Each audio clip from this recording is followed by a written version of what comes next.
नमस्कार मैत्रिणींनो, आज मी तुमच्यासोबत शेअर करणार आहे झटपट तयार होणारी आणि कमी साहित्यात बनणारी मलाई मशरूमची भाजी। तर सर्वात अगोदर आपण इथे 2 मध्यम आकाराचे कांदे घेतलेले आहे आणि हे कांदे ब्राऊन होईस्तोवर आपल्याला फ्राय करायचे आहे। मशरूम जे आहे ते बरेच लोकांना आवडत नाही, पण मशरूम हा प्रोटीनचा खूप चांगला सोर्स आहे आणि एकदा जर तुम्ही ह्या पद्धतीने मशरूम बनवलेत तर सर्वांना हे खूप आवडतील ह्याची मला खात्री आहे।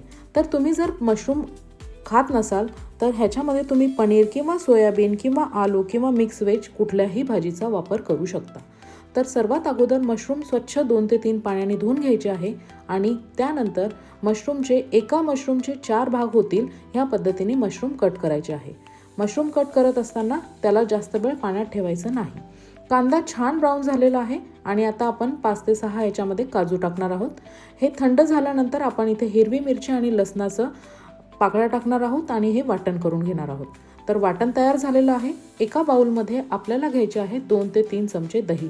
दही अजिबात आंबट असले नाही पाहिजे, कारण की मॅरिनेट केल्यानंतर दही अजून जास्त आंबट होतं।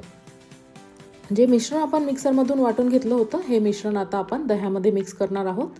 त्यानंतर ह्याच्यामध्ये टाकणार आहोत 1 चमचा तेल।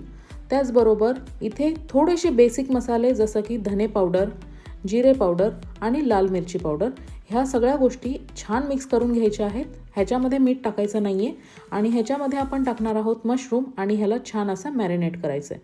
तर मी तुम्हाला आधीच सांगितलं की तुम्हाला जर आवडत असेल तर कुठलेही पनीर किंवा सोयाबीन किंवा आलू सुद्धा तुम्ही इथे टाकू शकता। त्या सेम कढईमध्ये मी फक्त 1 चमचा तेल टाकलंय। त्याच्यामध्ये टाकलं आहे जिरा, लाल मिरची आणि जे मॅरिनेट केलेले मशरूम होते ते मी टाकून घेतलेले आहे। आता मी टाकते हळद आणि ह्याला 10 मिनिटं झाकून शिजवायचं आहे। तर मशरूम ऑलरेडी खूप मॉइस्ट असतात, त्याच्यामुळे आपल्याला जास्त ह्याला पाणी टाकायची बिलकुलच आवश्यकता नाही। तर मराठी मंच या चॅनलवरती मी अजूनही खूप छान छान अशा रेसिपी शेअर केलेल्या आहेत, त्याही सोप्या पद्धतीने। त्या तुम्ही एकदा नक्की पहा आणि आवडल्यास मला कमेंट करून नक्की कळवा। तर पहा मैत्रिणींनो, 10 मिनिटं झालेले आहेत आणि मशरूम छान असे आपले शिजलेले आहे। आपण अगोदर मिठाचा वापर केला नव्हता। आता आपण इथे ॲड करणार आहोत कसुरी मेथी। कसुरी मेथी वापरताना नेहमी थोडीशी भाजून घ्या आणि त्याच्यानंतर क्रश करून टाका, त्याचा फ्लेवर अजून छान येईल। तर इथे शेवटीला टाकणार आहे मीठ आणि सर्वात शेवटीला टाकणार आहे 1 चमचा क्रीम। तर ही ऐच्छिक आहे, हवी असल्यास टाका किंवा मग स्किप करा। तुम्हाला ही रेसिपी कशी वाटली मला एकदा नक्की कळवा।